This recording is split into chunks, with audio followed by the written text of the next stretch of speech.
안녕하세요. 이제 새로운 시작을 오늘부터 시작하시는 거예요. 입문과정 들으신 분들은 좀 편하실 거고, 듣지 않으신 분들도 1, 2월 1순환 할 때는 처음 하듯이 설명해서 하니까 그냥 들으시면 돼. 뭐 입문 강의 이렇게 들으신 분들도 경험칙상 들어도 모른다라는 걸 느꼈어요. 그리고 대신에 그래도 반복적으로 여러 차례 하면 조금은 남더라.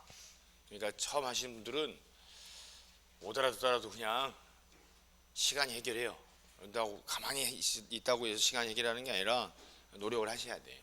그러니까 오늘부터 이제 시험용으로 준비하시는 거니까 민법 방법만 잘 갖춰서 접근하면 가장 쉽게 할 수 있는 과목이에요. 책은 어려워요. 책은 어렵다고. 근데 내 생각 안 하고 법은 적용하는 학문이지 응용 학문이 아니에요. 학하고 달라요.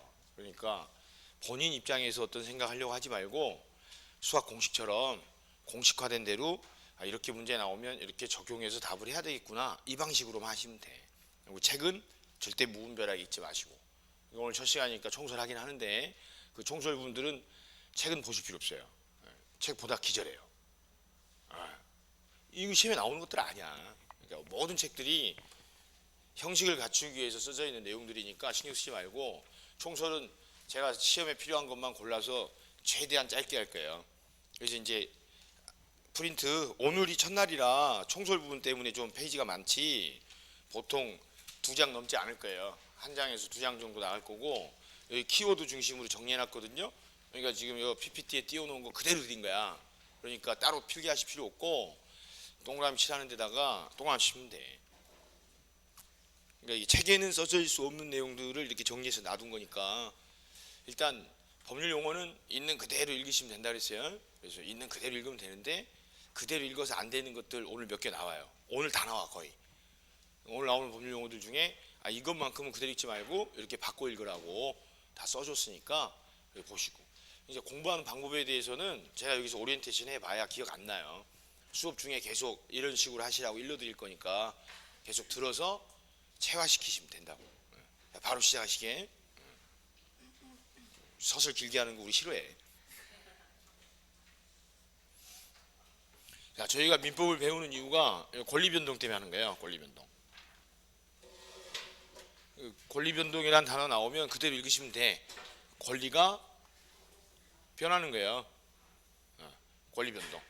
권리관계가 발생하거나 변경하거나 소멸하는 걸 합쳐서 권리변동이라고 해. 그럼 이 당사자 간에 이러한 권리변동이 일어나려면 원인이 있어야 돼, 원인. 근데 민법은 항상 둘 중에 하나라 이 권리변동의 원인이 2가지로 나눠진다고. 첫째가 법률행위. 법률행위란 말 나오면 그냥 행위 이렇게 읽으시면 돼요. 행위. 당사자가 원하는 대로 법률 효과를 발생시키는 행위를 법률행위다 그래. 그러면 당사자가 원하는 바를 외부에 표시해야 될 거 아니에요? 그걸 의사표시라고 하고. 의사표시가 뭐예요? 의사를 표시하는 거야. 법률행위는 뭔데요? 행위지. 행위. 법률행위. 그래서 그 법률행위의 가장 대표적인 예로 매매하신 게 매매. 그 매매는 양 당사자가 원해서 한 거 아니에요. 이렇게 양 당사자가 서로 의사합체에 의해 하는 걸 계약이라고 한다고. 그걸 통칭 법률행위라고 하는 거예요. 증여, 이것도 주고 싶은 사람이 준다고 하고 그 받고 싶은 사람이 고맙다고 받는 게 증여예요. 임대차 서로 빌려주고 빌려 쓰는 관계. 그러니까 당사자들이 원하는 대로 법률 효과가 발생하는 걸 법률행위라고 한다고. 그래서 법률행위란 말이 나오면 매매가 제일 많이 나오는 예시니까 매매를 항상 생각하시면 돼. 매매를.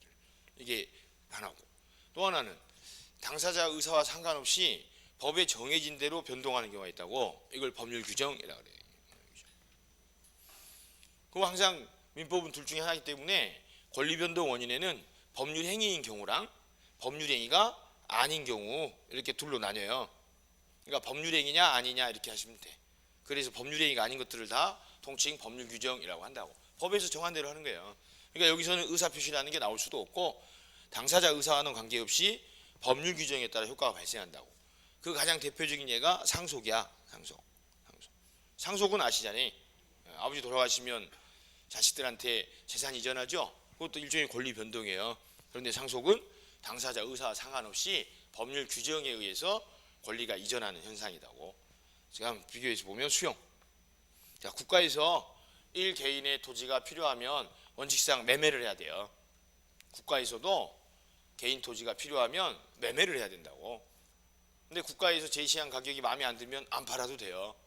그럼 이제 국가에서는 공익 목적으로 그 땅이 꼭 필요하면 수용 절차에 따라 엄격한 요건을 갖췄을 때 안에 강제 수용을 한다고. 그리고 이제 수용 보상금을 줘. 그럼 매매는 당사자가 원해서 의사합치로 하는 거니까 법률행위지만, 매매가 성립되지 않았을 때 수용 절차에 따라 국가에서 수용하는 건 당사자 의사와 상관없이, 토지 소유자 팔고 싶지 않거든. 근데 공익 목적으로 해서 필요하니까 국가에서 강제로 수용을 한다고. 그래서 이 수용은 당사자 의사와 상관없이 일어나는 거예요. 그럼 이 전체적인 거를 우왕좌왕하실 거 아니고, 권리가 변동하려면 원인이 있어야 되는데 딱 두 종류다. 법률행위랑 법률 규정이랑. 그 판단 기준은 당사자가 의사표시한 대로 원하는 대로 변동이 일어나느냐, 그와 상관없이 법에 정해진 대로 권리가 변동하느냐, 이에 대한 구별이다고. 그래서 저희 시험법이 제일 처음 단원이 법률행위예요. 이 법률행위 단원을 민법 총칙이라고 해서 매년 9문제에서 10문제가 출제돼서 나오는 거예요. 그리고 법률행위를 하는 이유는 우리 시험이 공인중개사 시험이니까 당사자들 간에 계약을 할 수 있게끔 양쪽을 소개하는 업이에요. 그래서 양쪽에서 수수료를 받아. 그래서 이 법률행위가 주요 시험 범위예요.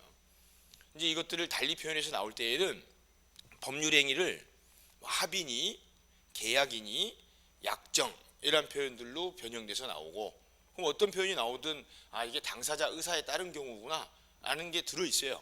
그럼 법률행위란 뜻이고, 법률 규정은 줄여서 법정이라고 줄여서 나와. 법정. 법에서 정한 대로 한다고. 그럼 법률 규정에 의해서 권리가 변동한다는 이유예요.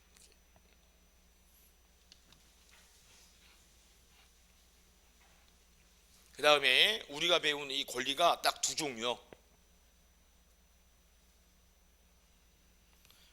우리가 배우는 권리는 물권하고 채권 딱 두 종류예요. 그러니까 물권이 아닌 건 다 채권이야. 이건 물권은 물건에 대한 권리. 가장 대표적인 게 소유권. 그 물건 자체에 대해서 권리 행사하는 걸 물권이다 그래. 그럼 물건에 대해서 소유권을 가지고 있는 사람은 어느 누구한테든 다 자기가 그 물건의 소유자임을 주장할 수 있다고. 그래서 누구에게나 주장할 수 있는 권리. 이 패턴을 외우시는 게 좋아. 물권이라는 권리는 누구한테나 주장할 수 있다. 이렇게 누구한테든 주장할 수 있는 걸 대항력이 있다라고 하는 거예요. 누구한테든 주장하는 걸 법률용어로 대항이라 그래요. 그 다음 채권은 사람에 대한 권리야. 그 사람한테 일정한 행위를 해달라고 요구하는 권리를 채권이다 그래요. 그래서 채권은 당사자 간에만 주장할 수 있다고. 그래서 물권 관계는 물건에 대한 권리자, 물권자 개념만 나와요. 누구한테나 주장할 수 있는 권리라. 특정 상대방이라는 게 없다고. 물건 자체에 대해서 지배하는 권리예요. 근데 채권은 사람한테 행위를 요구하는 권리라 채권 관계에서는 반드시 두 명이 나와. 권리자를 채권자, 의무자를 채무자라고 한다고. 그러니까 채권 관계는 채무자한테만 주장할 수 있는 권리예요. 그래서 물권은 누구한테나 주장할 수 있는 권리고, 채권은 당사자 간에만, 채무자한테만 주장하는 권리다라고 기억하시면 돼요. 이 두 줄은 저희가 시험 보기 전까지 모든 민법 사례에 일관성 있게 공통으로 적용될 공식이에요. 앞으로 더 익숙하게 되실 거야. 그러니까 단순하게 하시라고. 그냥 지금은 영어로 치면 영어 단어 배우는 시간이고요, 수학으로 따지면 그냥 수학 공식 배우는 거예요. 그걸 나중에 문제에다가 적용해서 응용하는 연습들을 더 하실 것이고, 그러니까 지금은 공식을 익히는 시점이지 이해할 건 없어요. 이해할 게 없어. 법은 받아들이는 거지 이해하시는 게 아니야. 그러니까 그대로 하시는 거예요. 영어 단어 외우듯이. 물권이란 권리는 물건에 대한 권리고 누구한테나 주장할 수 있구나. 그 대표적으로 소유권 생각하시면 되고, 채권이란 권리는 당사자 간에만 주장할 수 있는 권리구나. 이렇게. 그러면 사례를 보면 간 밑에 네모나게 그리면 부동산이고요. 을하고 매매했다고 하잖아요. 그럼 을 밑에 쓰는 단어는 대금이야. 대금. 꼭 처음 들으신 분들이 첫날 조용히 와서 그래. 간 밑에 그거 뭐예요? 부동산. 을 밑에 뭐라고 쓰셨어요? 대금. 계속 나올 사례니까 둘이 매매라는 계약을 하게 되면 갑 소유권 이전하기로 하고 을은 대금을 지급하기로 약속을 해. 이렇게 둘이 아무 관계 없던 사람들끼리 매매라는 법률 행위를 하게 되면 둘 사이에 권리 의무가 발생한다고. 갑은 을한테 돈 달라라고 할 권리가 생기고 을은 갑한테 소유권 이전해 달라라고 할 권리가 생겨요. 이러한 계약, 매매와 같은 법률 행위를 계약이라고 하고, 이들 둘 사이에 발생하는 권리 의무 관계, 이걸 채권 채무 관계라고 한다고. 그럼 이들 둘은 둘 다 권리를 갖는 반면에 둘 다 의무를 지게 돼요. 갑은 을한테 소유권 이전할 의무가 있는 반면에 돈 받을 권리가 생기고, 을은 돈을 줘야 될 의무가 있는 반면에 소유권 이전해 달라고 요구할 권리가 생긴다고. 이걸 채권 관계라고 해요. 채권 관계. 그러니까 갑은 을한테만 돈 달라고 할 수 있죠. 을 이외에 다른 사람한테 대금 청구할 수는 없잖아요. 왜요? 을하고 계약했으니까. 그걸 채권 관계다. 을도 갑한테만 소유권 이전해 달라고 할 수 있지, 갑 이외에 다른 사람한테 소유권 이전해 달라고 할 수가 없다니까. 왜? 갑하고 계약했으니까 그런 거예요. 민법상 이유는 굉장히 단순해요. 그러니까 복잡하게 생각할 게 하나도 없어요. 아주 단순해. 그래서 이들 둘의 관계를 채권 채무 관계다 그래. 단 지금 현재 이 부동산에 대한 소유자는 갑이에요.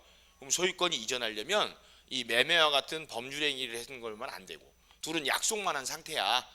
등기를 이전해 줘야만 소유권이 이전해요.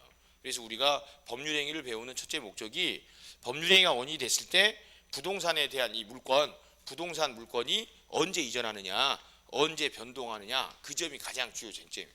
등기를 해야 변동해. 그럼 을이 갑한테 매매 계약한 걸 이유로 소유권을 이전해 달라고 청구하는 건 등기 이전을 청구하는 거예요. 등기 이전해 달라고. 그럼 을이 갑한테 행사하는 이전 등기 청구권, 등기 이전해 달라라는 권리는 물권이요, 채권이요? 채권적 청구권인 거예요. 그게 지금 현재 물권자는 갑이고 을한테 돈 받고 이전해 주기로 약속만 한 거예요. 그럼 아직 이전이 안 됐으니까 을이 갑한테 약속대로 이전해 달라고 요구를 해. 그걸 다 채권 관계라고 하는 거예요. 그래서 물권은 부동산에 대한 권리, 물건에 대한 권리, 지금 현재 갑이 소유자, 물권자, 누구한테든 소유권 주장할 수 있고, 채권 관계는 당사자 간에만 주장할 수 있는 권리, 이거를 채권이다 그래. 그래서 이제 시험 범위가 좀 전에 봤던 법률 행위가 민법 총칙이라고 해서 제일 첫 번째 9개에서 10문제 나오고, 그 단원이 끝나면 이제 4주차 둘째 시간부터 물권법에 들어가서 물권 관계를 해요. 물권 관계가 14문제에서 15개 나와요. 그럼 이제 물권법이 끝나면 이제 채권 관계를 계약편에서 한다고. 여기서 이제 9문제, 10문제가 나오고. 그럼 1, 2월 달까지는 8주 과정으로 여기까지 끝나요. 계약법까지. 그리고 이제 3, 4월 과정에 가면 9주차가 나와요. 그럼 3월 달부터 4월 달 순환까지는 한번 다시 순서대로 민법 총칙부터 물권법, 계약법 한 번 더 정리하고 좀 더 익숙해졌을 때 민사특별법을 하신다고. 그 민사특별법이 물권에 대한 특별법이랑 채권관계에 대한 특별법으로 5가지 법률을 배우시고 거기서 이제 6문제 출제돼서 나와요. 그래서 이 시험 과목 이름이 민법 및 민사특별법 이렇게 되어 있는 거예요. 이제 여기서 기초적으로 앞으로 민법 시험 공부하는데 필요한 2가지 내용이, 이 법률 행위가 원인이 됐을 때에는 부동산 물건이 변동하려면 등기를 해야만 변동하도록 돼 있다. 이 점. 그럼 법률 행위가 아닌 법률 규정에 의해서 물건이 변동할 때는 법에서 정한 일정한 시점에 일단 변동하는 거고 등기 없이도 변동하게 된다고.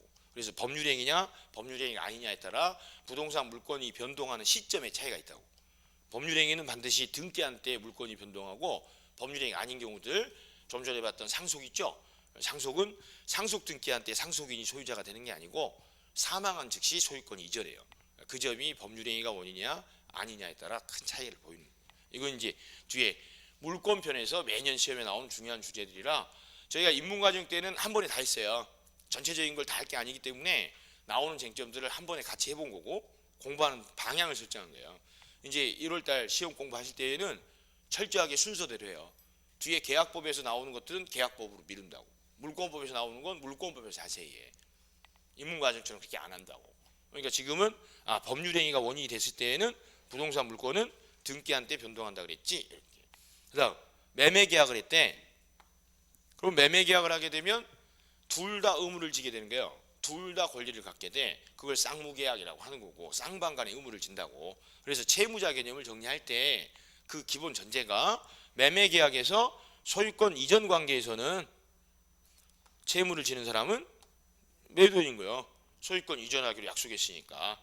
대금 지급 관계에서는 채무자가 매수인인 거야. 대금 지급하기로 의무를 진 사람. 이걸 둘 다 의무를 진다 그래서 쌍무계약이라고 그래. 그러니까 매매계약상 채무자가 누구냐라고 하면 덥석 돈 줘야 될 사람을 하시면 안 되고, 매수인만을 채무자라고 하는 게 아니라 둘이 매매계약을 하게 되면 매도인은 소유권 이전해야 될 채무자고 매수인은 대금 지급해야 될 채무자예요. 그래서 채무자라고 하면 여러분들이 일반 상식적으로 알고 있던 돈 갚아야 될 사람, 이 고정관념 가지시면 안 돼. 채무자란 의무를 지는 사람이란 뜻일 뿐이고, 그 의무가 뭐냐에 따라 정해지는 거예요. 소유권 이전해야 될 의무면 매매계약에서는 매도인이 채무자인 거고, 대금을 지급해야 되는 관계면 매수인이 채무자가 되는 거예요. 이 정도 기초 개념만 기억하시면 돼. 그럼 여기까지 기억하실 건 당장 시험에 나오는 건 하나도 없어요. 이거 외에는. 이건 이제 물권법에서 나오는 내용이고, 여기 이제 앞으로 시험 공부하는 필요한 기초 지식이니까 한 거지. 그러니까 단순하게 하시면 돼. 권리 변동 원인은 딱 두 종류야. 당사자가 원하는 대로 일어나느냐, 상관없이 일어나냐. 그래서 법률행위냐, 법률행위 아니냐. 그 법률행위 아닌 걸 다 법률 규정이라고 한다고. 그리고 권리 관계는 딱 두 종류. 물권 아니면 채권이라고. 물권은 물건에 대한 권리, 누구한테나 주장할 수 있는 권리고, 채권은 그 사람한테 행위를 요구하는 거예요. 당사자, 채무자한테만 주장하는 권리라고. 그리고 법률행위가 원인이 됐을 때 부동산 물권에 대한 변동이 일어나려면 반드시 등기가 있어야 돼. 매매계약상 채무자라고 하면 둘 다예요. 그때 소유권 이전 관계면 매도인이 채무자고, 대금 지급 관계면 매수인이 채무자다. 그러니까 채무자라고 하면 돈 줘야 될 사람이란 고정관념은 절대 가지시면 안 된다.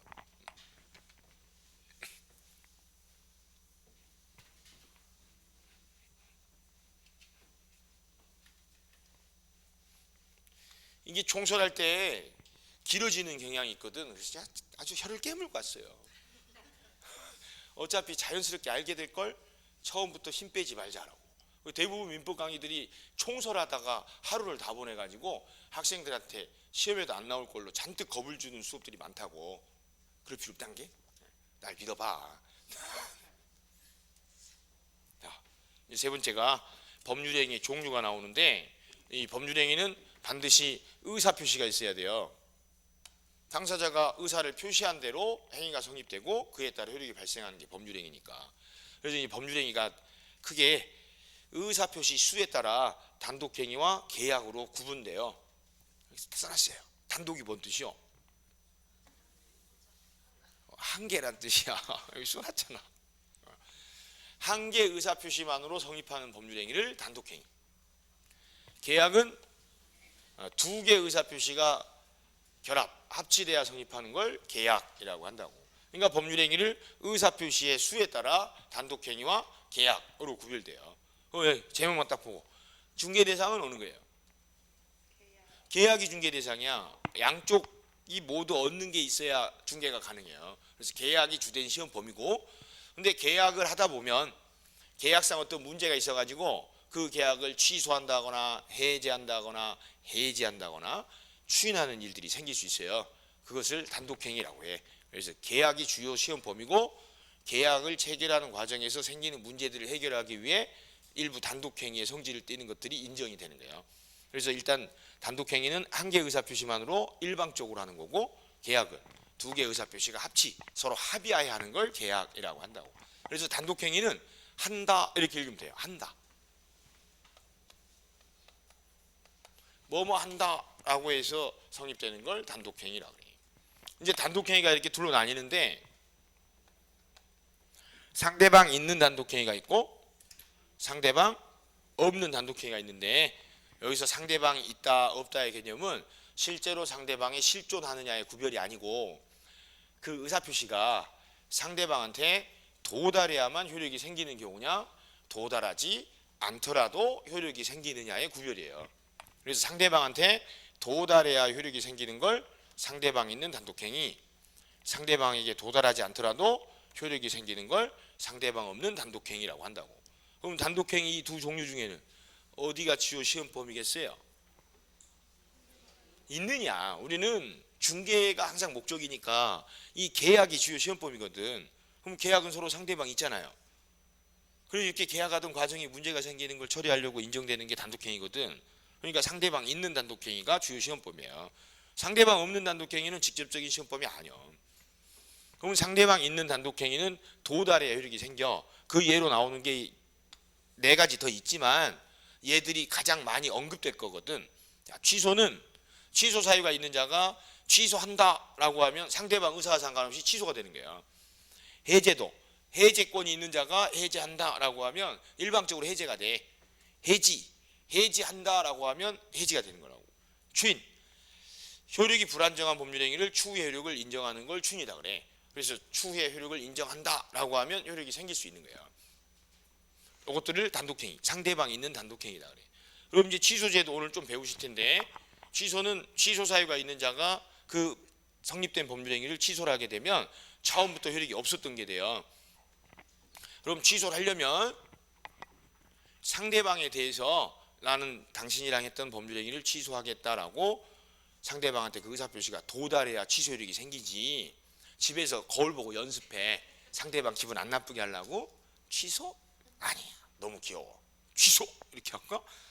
그래갖고 취소되는 게 아니다는 뜻이에요. 상대방한테 도달해야 효력이 생긴다고. 도달해야. 상대방 없는 단독행위는 도달하지 않더라도 효력이 생기는 경우인데 그 예시로는 유언, 유증 정도만 기하시면 되거든.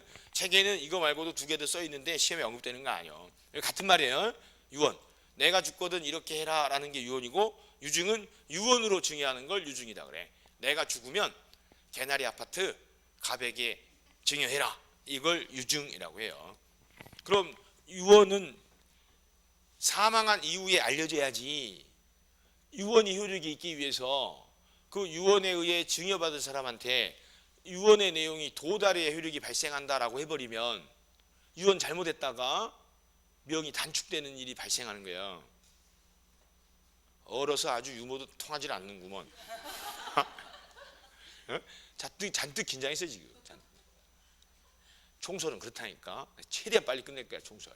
그러니까 유언이나 유증은 비밀스레 일단 몰래 해놓는 것이고, 유언의 내용이 알려지게 되는 시점은 그 유언한 자가 사망했을 때 알려져야 된다는 거예요. 그러니까 유언은 상대방한테 도달할 필요 없이 법에 정해진 방식을 갖추면 효력이 생기는 것이고, 그걸 상대방 없는 단독행위라고 한다고. 그럼 여기까지 10년에 한 번 시험에 나와요. 단답형 문제로. 요즘엔 잘 안 나오는 유형이야. 다음 중 상대방 있는 단독행위가 아닌 것은 이런 형태로 나와. 몇 년에 한 번 나온다고요? 10년에 한 번 나온다는 게? 그럼 답은 유언이나 유증 중에 하나가 답으로 나오는 거예요. 그럼 이렇게 하시면 돼. 유언, 유증은 시험범위 아니거든. 얘 제도 자체를 안 배워요. 얘들은 시험에 중요시돼서 나오는 애들이야. 그럼 5개 중에 자주 들은 애들 뺀 나머지가 답이요. 이게 단독행위 개념이고. 자, 계약은 2개 의사가 합쳐야 되는데 그게 청약과 승낙이에요. 여기다가 인쇄까지 하려고 이렇게 워드를 쳐 넣었다가 도저히 안 되겠길래 뺐어요. 쓰세요. 증여에다가 하자. 이렇게. 이것까지 써놓으면 너무 없어 보이더라고. 하자. 승낙은 그러자.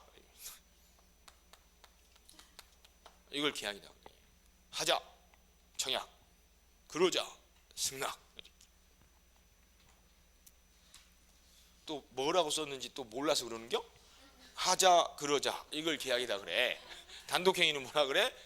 한다. 한다라니까 하자가 아니고, 단독행위는 한다. 계약은 하자. 그러자. 이걸 계약이다 그래요. 이제 계약도 책에는 시험하고 상관없는 거 주저리주저리 써 있거든. 다 필요 없고 답으로 나오는 것도 하시면 돼. 자, 증여 있죠, 증여.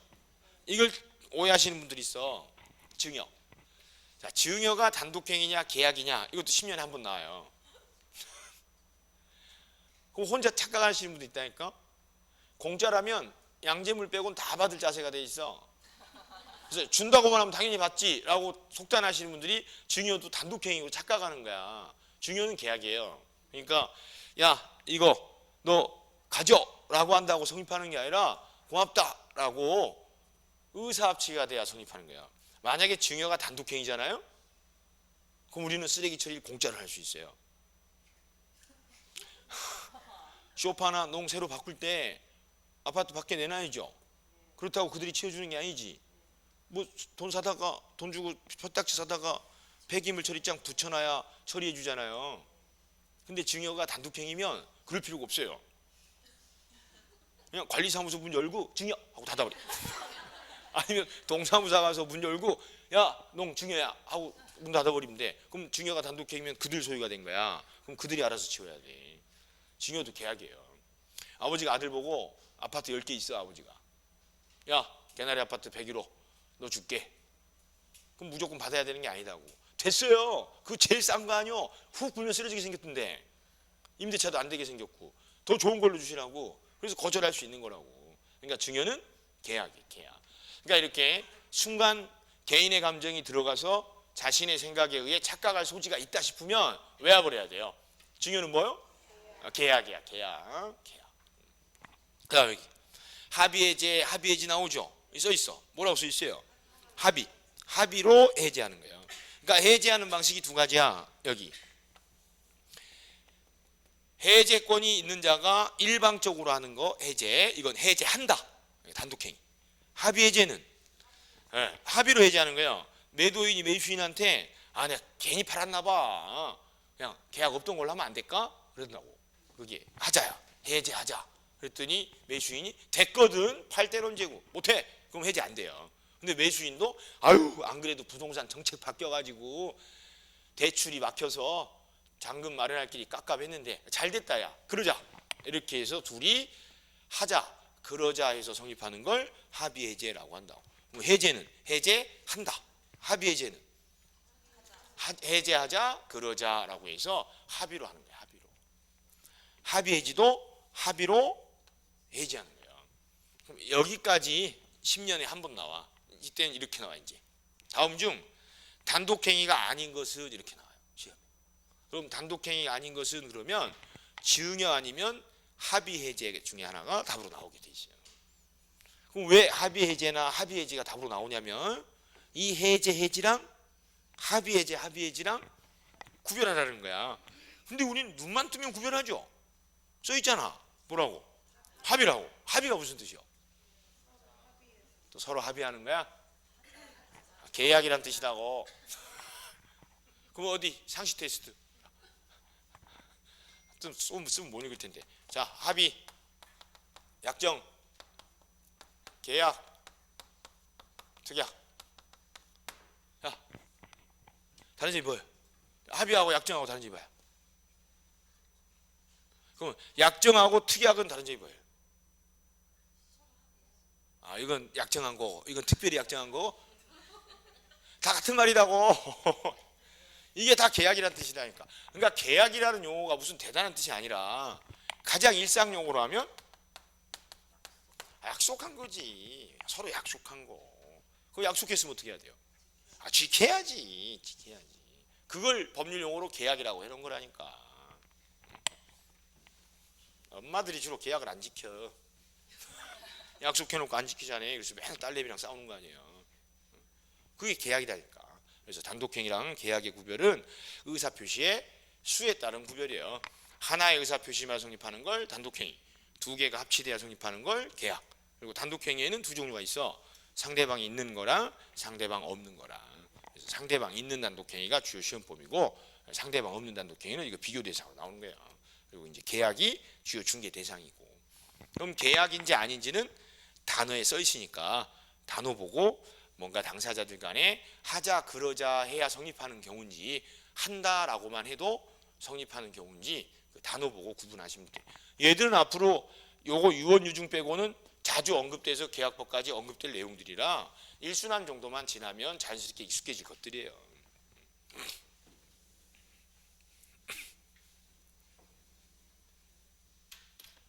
그 다음 구별이 진작 이렇게 할 거라. 진짜 저기다 놔두고 저까지 가고 학생 보고 좀 돌리라 그랬더니 그 다음부터 여기 안 앉고 그 다음이 이제 채권행위와 물권행위의 구별인데 우리가 배우는 권리 딱 두 종류다 그랬잖아요. 채권하고 물권하고. 그럼 그대로 읽으시면 돼. 채권행위는 채권 채무 관계를 발생시키는 법률행위를 채권행위라고 하고, 물권행위는 물권을 변동시키는 법률행위를 물권행위라고 해요. 요 이제 둘의 구별하는 이유는 딱 하나니까 사안을 보시면 갑하고라고 매매계약을 했다고. 이제 이 밑에 뭔지 아시죠? 부동산 대금. 그럼 둘이 매매계약을 하자니, 매매계약 법률행위잖아요. 그럼 둘이 소유권 이전하기로, 얘는 대금 지급하기로 약속했지. 그래서 둘 사이에 채권 채무 관계가 생겼잖아요. 이걸 채권행위라고 한다고. 이걸 달리 표현하면 의무부담행위라고 해요. 서로 의무를 부담했다. 채권 채무 관계가 발생했다라고. 그럼 이제 갑은 약속한 대로 이제 소유권 이전을 해줘야지. 그럼 소유권을 이전해주면 물권이 변동하죠. 이렇게 물권을 변동시키는 행위를 물권행위라고 한다고. 그럼 이 사례에서는 갑이 을한테 이전 등기를 해줄 거 아니에요. 이 등기 이전해주는 행위, 이전 등기 해주는 행위를 물권행위라고 해요. 근데 이 채권행위랑 물권행위를 구별하는 건, 채권행위, 물권행위 개념 자체가 법에 규정된 개념이 아니기 때문에 채권행위, 물권행위로 해서 시험에 내는 예는 거의 없어요. 구체적인 예를 내는 거야. 그럼 이제 상식적으로 대부분 갑과 을이 매매계약을 하게 되면 갑 자기 소유 부동산에 대해서 매매계약을 하죠. 다른 사람 소유 부동산을 매매계약하는 경우는 보기 드물잖아요.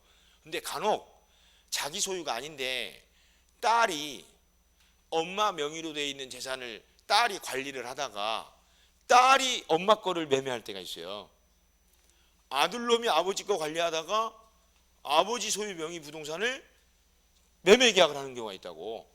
부부간에도 원래 결혼하기 전부터 타방 배우자가 그 전부터 가지고 있던 재산은 결혼을 할지라도 공동재산이 되는 게 아니라 그 배우자 고유재산이에요. 우리나라는 부별산제가 원칙이야. 그러니까 결혼을 하고 그 이후에 공동으로 일궈낸 재산은 공동재산이고, 결혼 전부터 이미 개인이 갖고 있던 재산은 결혼할지라도 그 사람 별개의 재산이에요. 그러니까 아무리 배우자가 아닐지라도 타방 배우자 부동산을 처분할 권한까지는 없어요. 그럼 이 경우는 자기 소유 부동산 매매하고 소유권 이전해줬으면 법적으로 문제될 게 아예 없지. 그러니까 이걸 논하기 위해서 이 둘의 개념을 구별하는 게 아니고,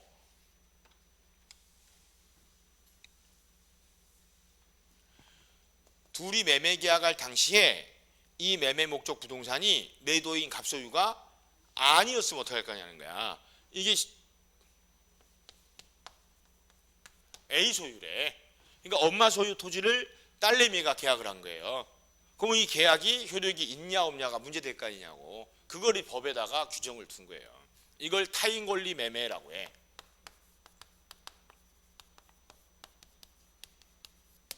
타인 권리 매매가 무슨 뜻이요? 타인의 권리를 매매한 거야. 그럼 매매가 무슨 뜻이에요? 매매. 야, 매매. 약속했다는 뜻이에요? 소유권 이전했다는 뜻이야?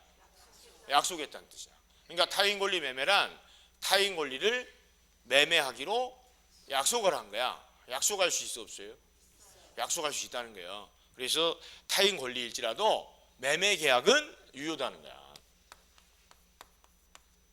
그럼 이제 갑은 어떻게 해야 돼요? 소유권 이전해 줘야지. 소유권 이전이 약속했으니까 소유권 이전을 해줘야 된다고. 근데 갑 소유가 아니잖아. 그럼 소유권 이전해 주려면 어떻게 해야 돼요? 아니 사후에라도 A한테 추인을 받아야 돼. 추후의 효력을 인정받아야 된다고. 그래서 딸이 엄마한테 그래. 엄마 요즘 정신도 오락가락하고 큰일 나 그러다가 이참에 팔아야 돼. 그래서 내가 먼저 계약한 거니까 엄마 내 말 들어. 그냥 소유권 이전 해주자. 그러니까 엄마도 그래 우리 딸 부동산 공부도 하고 똑똑하니까 네 말대로 할게. 그러면 소유권 이전해주면 문제될 게 없지. 이게 나 정신 멀쩡하거든. 이게 어디서 됐어. 절대 못 줘. 그래서 소유권 이전 못 해준대. 그럼 등기 못 해줄 거 아니에요. 그러면 갑은 을한테 약속을 못 지켰으니까 돈으로 책임을 지면 돼요. 그러니까 타인 권리 매매도 계약은 유효하게 할 수 있다는 거야. 즉 채권행위란 처분 권한이 없는 자가 해도 그 행위는 유효하다고. 계약은. 그러니까 약속은 지켜야 돼. 만약에 못 지키게 됐으면 책임을 져야 된다고. 책임을. 근데 이 딸내미가 더 못됐어. 아주 그냥.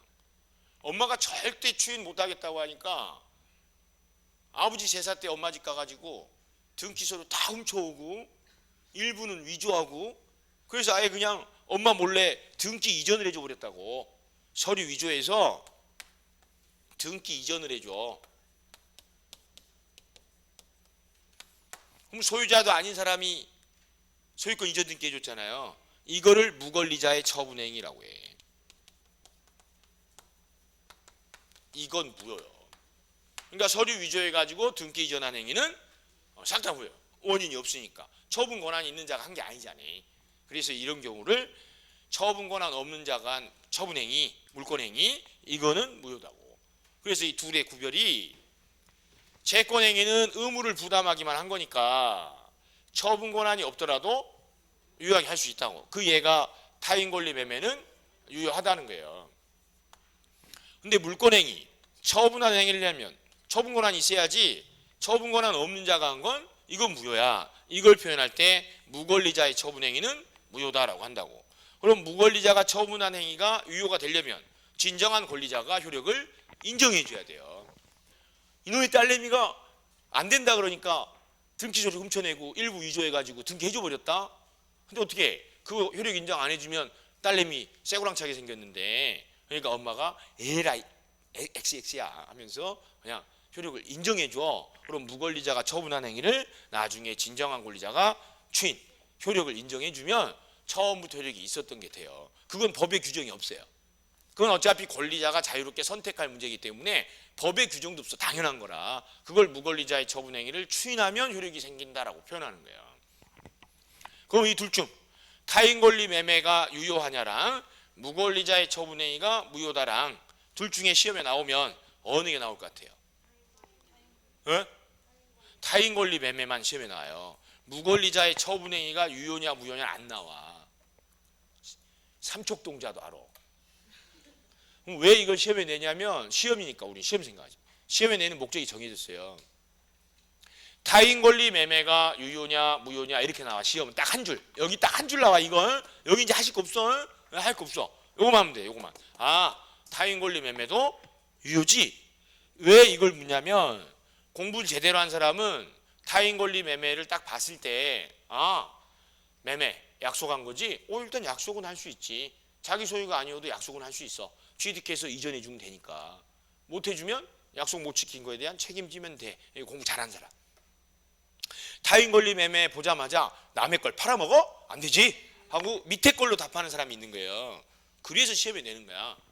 그럼 이해됐으면 외워야 돼. 객관식은. 그럼 여기선 딱 한 줄 외우시면 돼. 뭐? 타인 권리 매매 유효하다고. 그럼 타인 권리 매매 나오면 뭐라고 읽어요? 약속. 약속이라고 읽으시면 돼. 타인 권리 사고 팔기로 약속했구나. 약속은 유효다고. 타인 권리 매매를 남의 권리를 팔아먹었네? 이렇게 읽으시면 안 된다고. 잘 읽으셔야 돼. 그러니까 매매 뒤에는 항상 생략된 단어가 계약이에요. 계약. 계약을 일상용어로 하면 뭐요? 약속이 약속. 그걸 의무부담행위라고 한다고. 이제 사례 기억할 것도 없고 여기서 딱 한 줄만 하시면 돼. 뭐? 타인 권리 매매는 유효하다라고. 어디 잘했나 한번 해보게. 그럼 타인 권리 임대차 유효요 무효요? 타인 권리 임대차 유효지. 왜? 계약이니까. 자 매매랑 임대차랑 어느 게 더 중요해요? 아니 매매랑 임대차랑 어느 게 더 중대한 법률행위야? 매매 아니요. 매매는 사고 파는 거고 임대차는 빌려주고 나중에 돌려받을 거 아니야. 그럼 타인 권리 매매가 유효래잖아. 그럼 타인 권리 임대차는 당연히 유효겠지. 당연히. 약속은 할 수 있다고. 처분 권한이 없더라도. 다 있어. 하나만 외우시면 돼. 타인 권리 매매. 그리고 오늘 여기까지 한 내용 중에 시험에 나오는 건 이거 하나요. 이거 타인 권리 매매도 유효하다고. 그러면 요거는 문장으로 한 지문 튀어나올 때도 있지만 사례 문제에서 지문 하나로 민법, 민사투표법 전반에 나와요. 그러니까 위에 사례 정리가 잘 됐는지를 물을 때 위에 사례상 쭉 정리를 했더니 소유자가 병인 사건이야. 사례에서 병이 소유권 취득했어. 근데 그 밑에 갑이 정에게 위 부동산을 매매하면 그 매매는 유효다 무효다 이렇게 나와요. 그럼 위에 사례 정리했더니 소유자가 병인 사례죠. 근데 갑이 정에게 매매했대지. 그게 뭐예요? 그게 타인 권리 매매인 거야. 병 소유인데 갑이 정한테 매매했다니까 타인 권리 매매네. 그래도 계약은 유효하다고. 그거 풀 수 있겠어요? 지금 있을 것 같지?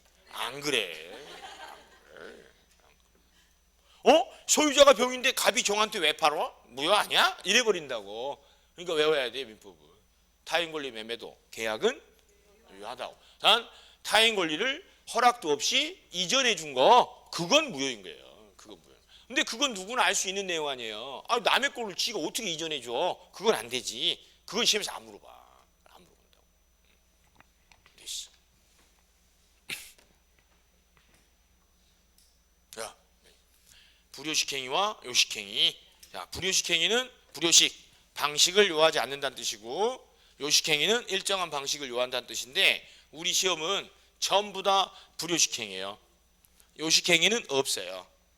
여기다가 이렇게 X하면 참 좋은데 기술이 안 돼요. 내가 기술이 안 돼. 국선생한테 물어보기도 좀 창피하고 미안해가지고 요식행위는 없어. 그러니까 우리 민법 시험에 뭐는 요식행위다라고 나오면 무조건 틀린 거예요. 우리 시험은 다 불효식행위야.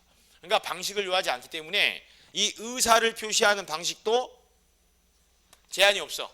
자, 의사를 표시하는 방식에는 크게 명시적으로 하는 경우랑 묵시적으로 하는 경우로 나뉘어. 그리고 명시하는 경우가 구도하고 서면 방식이 있다고. 묵시적으로 한다는 이야기는 행동이란 뜻이요. 이건 반드시 기억하셔야 돼요. 그래서 묵시적, 행동 이렇게 하시면 돼요. 묵시 나오면 행동으로 이렇게 읽으시면 된다고. 그럼 우리가 의사를 표현하는 방식들 평소에 일상생활할 때 생각해보면 상대방한테 눈 똑바로 쳐다보고 직설적으로 말하는 경우 있죠. 그게 구두로 명시한 거예요. 눈빛은 보고 싶지 않아요. 그럼 어떻게? 까똑으로 보내요. 까똑. 그게 서면으로 한 거야. 까똑. 명시적으로 의사 표시한 거라고. 간혹 명시 안 하고 저것이 알아채게끔 행동으로 보여주는 경우 있죠. 그걸 묵시적이다 그래. 그러니까 묵시 나오면 반드시 행동으로 바꿔 읽으셔야 돼요. 이거 안 바꿔 읽으시잖아. 묵시란 말을 행동으로 이렇게 바꿔서 안 읽으시면 머릿속에 남는 잔상은 입 다물고 이게 떠올라요. 묵시가 입 다물고 아무 말도 아무 짓도 안 한 걸로 착각해버려. 법에서 그 표현하는 묵시의 개념은 아무 말도 아무 짓도 안 했다는 뜻이 아니라 정황으로 봤을 때 저 사람이 저러한 행동을 했다는 건 이러한 의사표시를 할 생각이었구나 라고 행동으로 의사를 표출하는 걸 묵시다 그래. 그래서 우리 시험에는 뭐는 묵시적으로 가능하냐 불가능하냐 이렇게 나오면 뭐는 해석할 필요 없어요. 해석하면 틀려요. 그냥 다 가능하다고 보십니다. 그럼 행동으로 의사표시 할 수 있어 없어요? 있다고. 자, 해보게. 자, 취소. 자, 취소권자가 자신이 했던 행위를 취소하려고 해요. 그럼 취소하려면 상대방한테 그 의사가 도달해야 된다 그랬잖아요. 그럼 취소를 할 때 방식이 명시든 묵시든 다 가능하다는 거야. 그럼 취소를 구두로 할 수도 있고 서면으로 할 수도 있고 행동으로 할 수도 있다고. 그럼 묵시적으로 취소할 수 있어 없어요? 있다고. 그럼 묵시적으로 취소한다가 무슨 뜻이요? 취소할 것처럼 행동을 한 거예요. 둘이 매매하고 매도인이 돈도 받았었어. 그런데 매도인이 나중에 사기당한 걸 알고 계약을 취소할 거예요. 그럼 취소하면 받은 돈 돌려줘야죠. 근데 취소할 테니까 돈 받아가라 라고 하면 취소한다고 했으니까 명시적으로 한 거지. 근데 그런 말 없이 야 그때 줬던 돈 있지? 내가 사자가 왼수 같으니라고. 그게 곧 취소한다는 사가 포함된 행동이라고. 그걸 묵시적 취소라. 추인, 추후의 효력을 인정하는 게 추인이에요. 그럼 추인 묵시적으로 할 수 있어 없어요? 있어. 그건 무슨 뜻이요? 묵시적으로 추인했다가 추인할 것처럼, 효력을 인정할 것처럼 행동했다는 뜻이에요. 대법원 판례 중에 계약법에서 제일 시험에 많이 나오는 게 이거예요. 자, 합의해제가 무슨 뜻이요? 합의로 해제하는 거지? 합의로 해제하는 거야. 합의로 해제. 그럼 합의해제 묵시적으로 할 수 있어 없어요? 있다고. 묵시가 뭔 뜻이요? 행동으로 이런 거야. 그러니까 합의해제, 합의하에 해제하는 것도 묵시적으로 할 수 있다고. 그럼 묵시적으로 합의해제했다가 무슨 뜻이요? 둘 다 매도인 매수인 양쪽 모두가 해제할 것처럼 둘 다 행동을 했다는 거예요. 그럼 그 두 행동이 취해진 때 합의해제된 걸로 본다는 거야. 근데 이런 것들을 개별적으로 생각해서 풀려고 하면 순간 딴 생각해서 오답을 하게 돼 있어요. 그렇기 때문에 민법 시험 공부하실 때에는 일관성 있게 하셔야 돼. 단어 하나로. 묵시 나오면 행동이란 뜻이야. 그리고 묵시적으로 가능하냐 그러면 그냥 다 가능하다 하고 푸시는 거예요. 취소 가능한가? 빵점. 추인 가능한가? 빵점. 합의해제 입을 열어야지 합의를 하지, 입 다물고 합의를 어떻게? 빵점이요. 공인중개사 수험생의 가장 큰 문제점이 그거예요. 모든 사건을 다 자기 입장에서 일단 생각해 보려고 노력한다는 거야. 최악이야. 최악. 아무 생각이 없어야 돼요. 묵시적으로 가능하냐 나오거든. 다 가능해. 앞에 어떤 내용이 나오든 다 가능하다 그랬어. 이렇게 풀어야 돼요. 그러면 60점대 맞고 합격해. 편안하게. 왜 알지도 못하면서 이 생각 저 생각하고 괴롭게 공부해. 그냥 편하게. 묵시 행동이라 그랬지. 의사 행동으로 다 표현할 수 있으니까 우리 시험에 나오는 어떤 의사 표시든 행동으로 묵시적으로 다 가능하다 하고 푸시는 거예요. 이 예시는 쓰는 거 아니요. 또 꼼지락꼼지락 쓴 사람들 있다. 성격 고치시라. 여기까지가 법률행위 종류 문제예요. 쉬었다가 법률행위 성립요건과 효력요건부터 다시 쉬세요.